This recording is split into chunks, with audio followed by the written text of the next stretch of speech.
My name is Janet Lorenz, and I'm 43 years old. By day, I work as a freelance business writer and yoga teacher. By night, I like to do my own yoga practice and write fiction. I like to travel to increase my awareness and understanding of all humanity, particularly the lives of women around the world. I decided to take a trip to southern India after reading E.M. Forster's A Passage to India. The book describes the colonial period in India's history, and I realized India has changed a lot since then, and I wanted to see it for myself.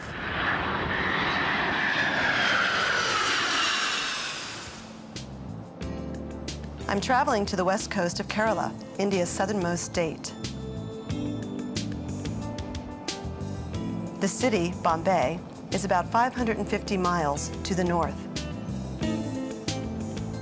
Kerala is known for its Hindu festivals and its traditional style of living. Police, prepaid taxi counter outside the arrival hall.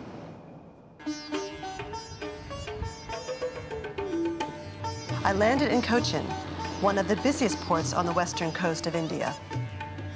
Even though it's a busy port city, Cochin still manages to remain beautiful with its sparkling blue lagoons and backwaters. It's well known for its huge Chinese fishing nets, which you can watch dip into the water in the middle of the day. Downtown Cochin is a complete contrast to the tranquility of the port area. The traffic is hectic. Everywhere I looked, there were tiny three-wheeled taxis called auto rickshaws darting about. I just had to ride in one.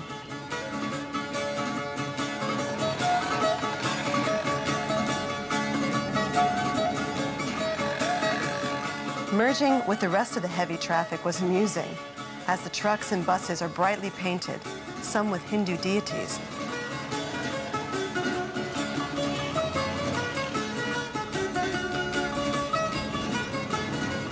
It was quite an adventure, and certainly the best way to get around the city.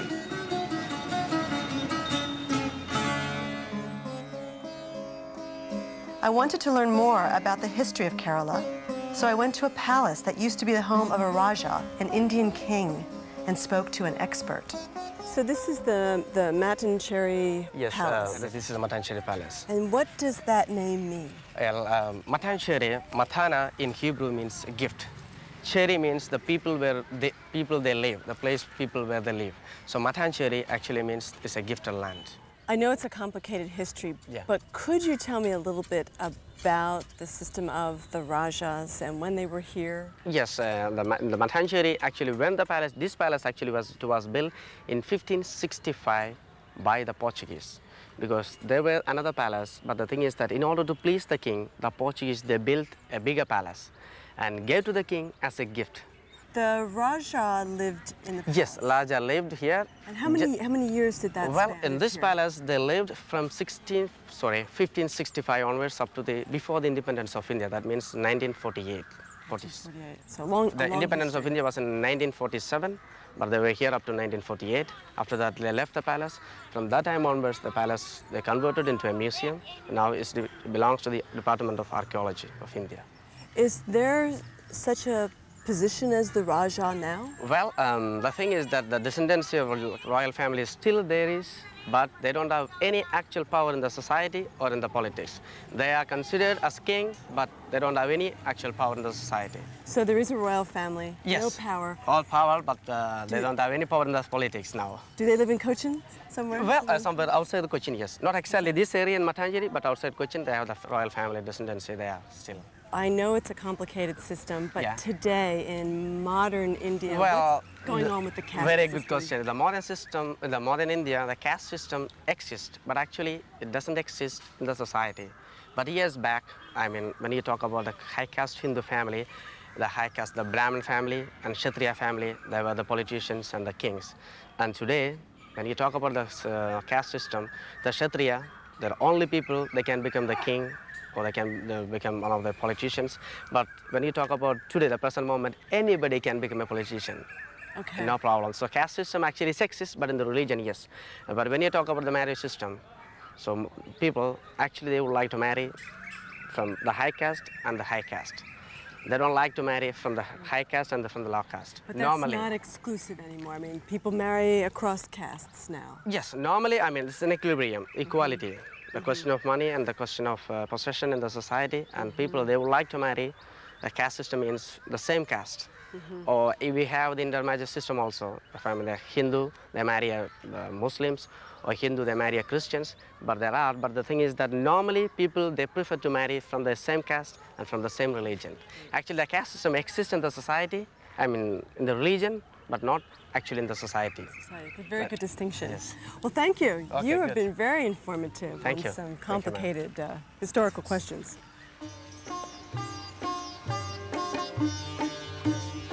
Besides learning about India's history, I wanted to learn about its culture.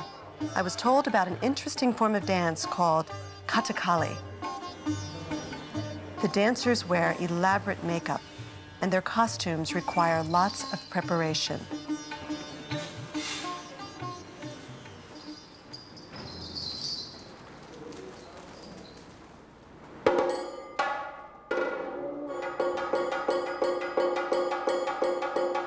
The dancers' eyes are always to be expressive, and the nails on their fingers enhance the hand movements.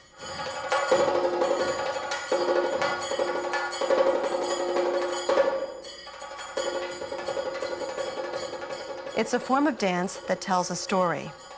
A Raja was one of the first people to write this type of play, and performances can sometimes go on for hours.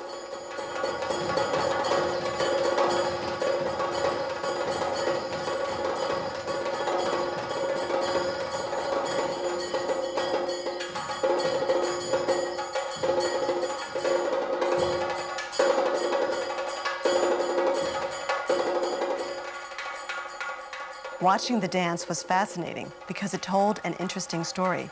It's this type of dance and culture that makes India unique.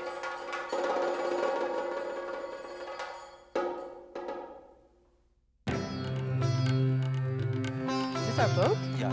On the next day during my trip to India, I met with my guide, Sajit, who was going to show me Kerala's backwaters. We would be traveling on a houseboat with a crew. And I'm going to introduce you to them. First is Mr. Regu. Good morning, Mr. Rego. And next is Mr. Devraj, Devraj. the captain of this houseboat. And this one, Mr. is Mr. Prasad. Mr. Prasad. And he is the engine operator.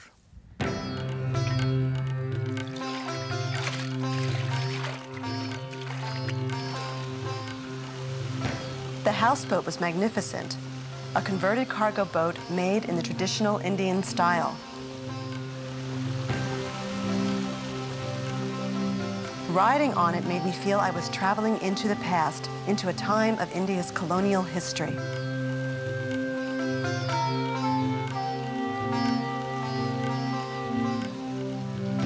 It was the best way to see rural Indian village life. Everywhere, people seem to be working very hard. It seems you have to do much back-breaking work to get just a little here. There are men in very small, rickety fishing boats throwing out nets, and men diving up to their shoulders to catch fish. There are also men loading their boats with sand they got from the water, which was later to be used to build homes. The women in their colorful saris also worked very hard, as I was soon to find out.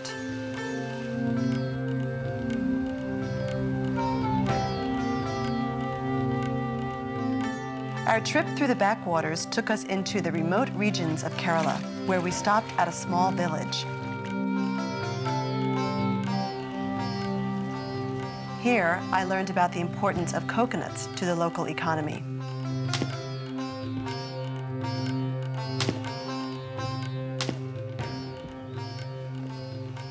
I was surprised to learn that every part of the coconut was used. So what are these women doing? They are making the coir rope out of this coconut husk.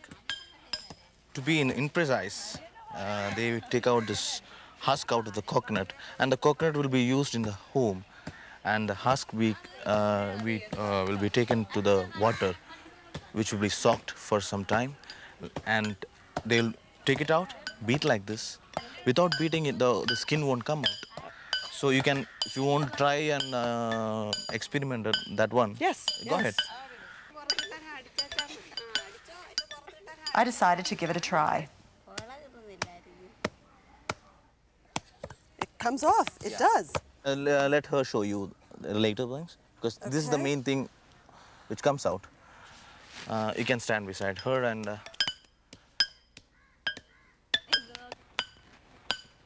I see. I was doing the gentle technique. Ooh. Let's see how she's taking out the coir. Ah. Leaving the... Yeah. And it almost looks dry when she's... Yeah. And how old is this young woman? Okay. She's 19. She's in a teenage. How many days a week do you do this?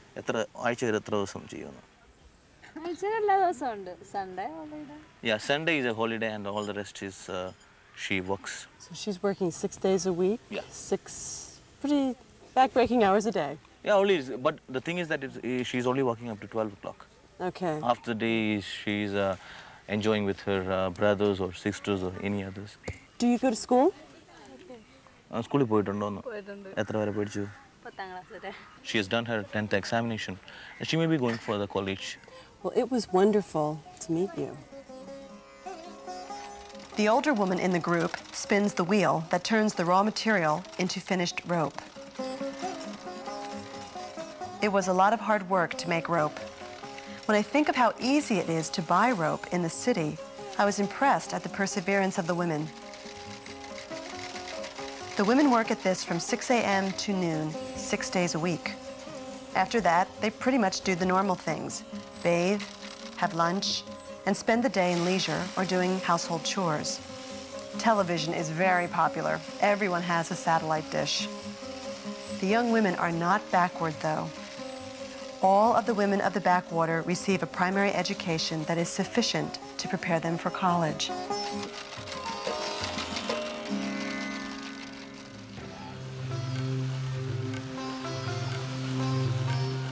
To get to my next stop calls for a long ride to Periyar Lake, which is a man-made lake that was created as part of the Periyar Wildlife Sanctuary.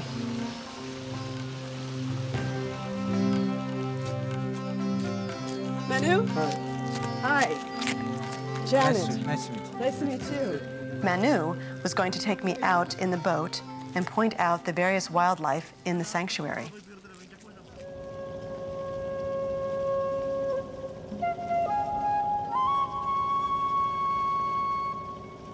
It was a very beautiful setting, where the animals are free to roam and humans have to stay at bay on the lake, and they can't get too close.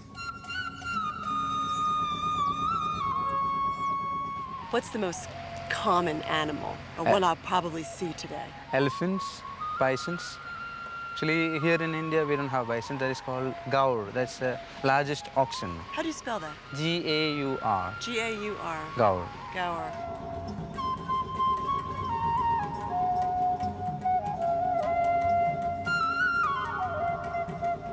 It wasn't long before we saw a herd of gaur. They were very big and looked pretty fierce.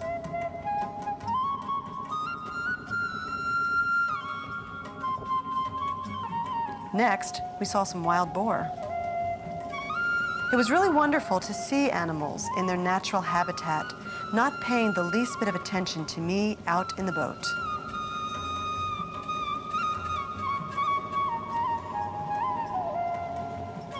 The other wonderful thing about the wildlife sanctuary was it gave me the chance to see elephants roaming freely. In a country as populated as India, it was gratifying to see that land was being put aside for the preservation of wildlife.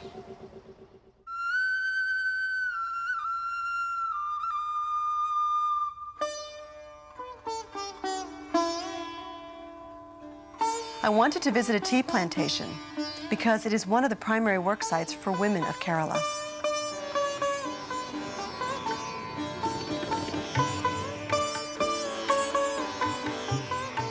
I went to a tea plantation where there were many local women of all ages harvesting the orange Pico tea.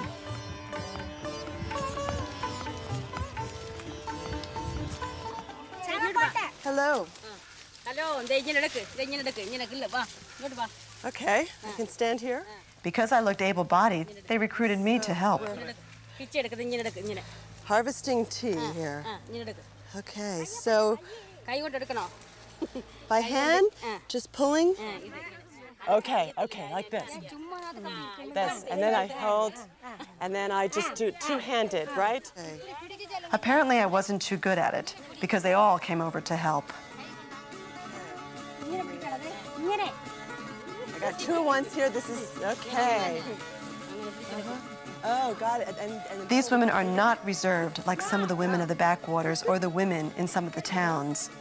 This, and these women grabbed my hand and showed me how to harvest tea and how to snap the top twig.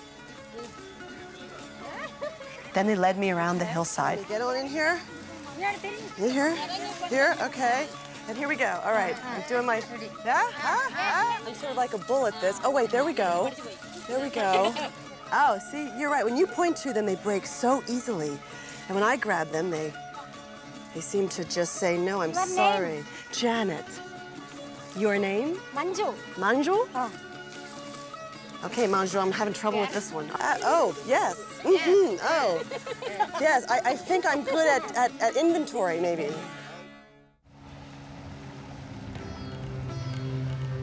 I continued my journey farther into Kerala, India, to a region where I would see some Hindu festivals.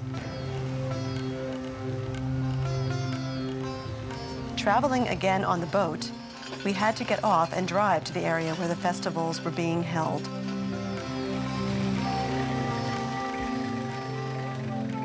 I stayed at an interesting tent city.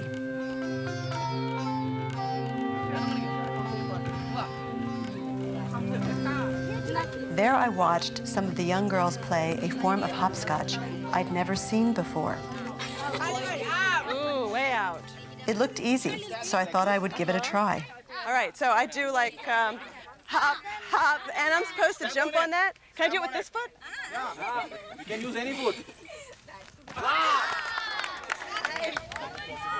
Nearby, there were some boys playing cricket. One of them was kind enough to show me how to bat the ball. I see. That doesn't mean I can do, but I see. Okay.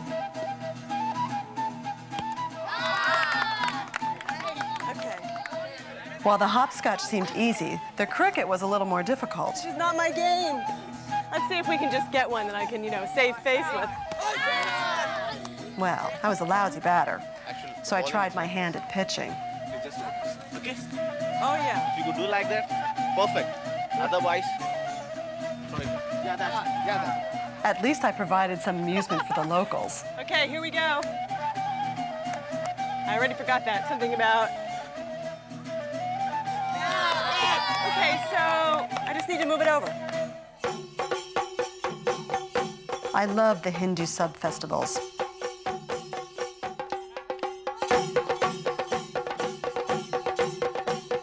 This festival is a celebration of energizing music and twirling dances.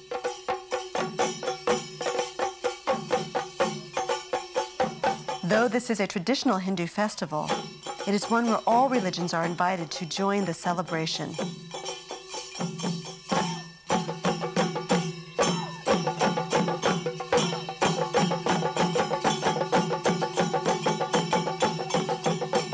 I watched as several groups of drummers gathered in a circle.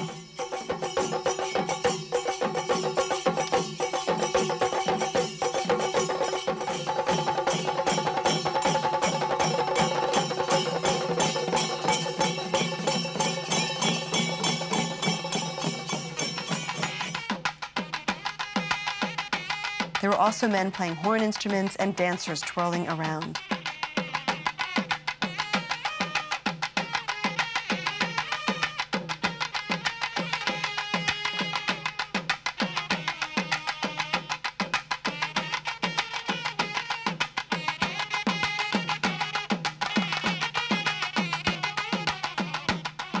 I loved being out there with the people of the area and getting caught up in their celebration.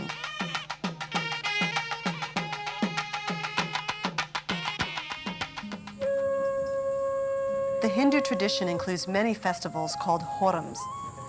These are devoted to deities or to the many gods of the Hindu faith. The festival I was to attend started in the dead of night and continued until daybreak.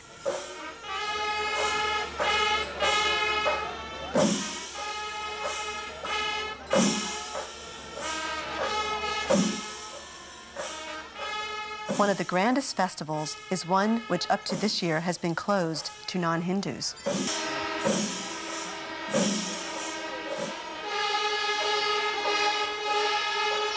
This festival has been celebrated for over 1,400 consecutive years. There are 71 elephants lined up. Each one is adorned with an ornate banner featuring a deity.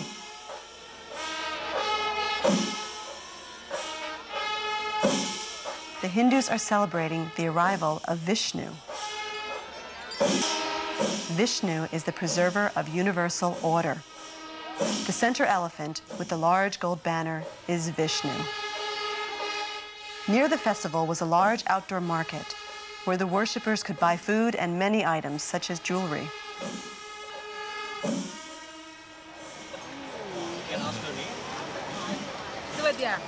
Ah, yes. Let me try one at a time. Can I get my hand around there? The woman running the stall was quite a salesperson. Okay, let's stop after those. That's all.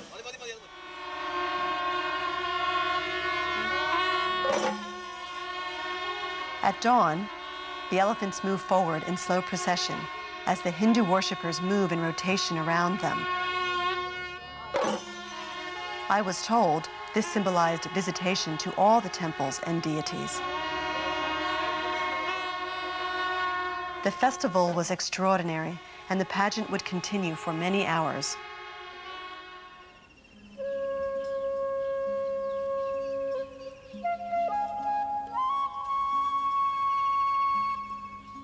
Whenever I visit a country, it's the daily lives of the people that interests me most over the beauty of the land. In Kerala, the work of many, especially the women, is hard manual work passed down through the generations, or repetitive factory-style work. These women are not concerned with having it all or managing choices. They're working 6 days a week to put tea in their cup and rice and dried fish on their plate. But even though they worked hard for very little, they seemed happy. Unlike some people back home who work hard and do get a lot, but do not seem happy. These women taught me a lot about life and about India. If I have the chance, I'll go back.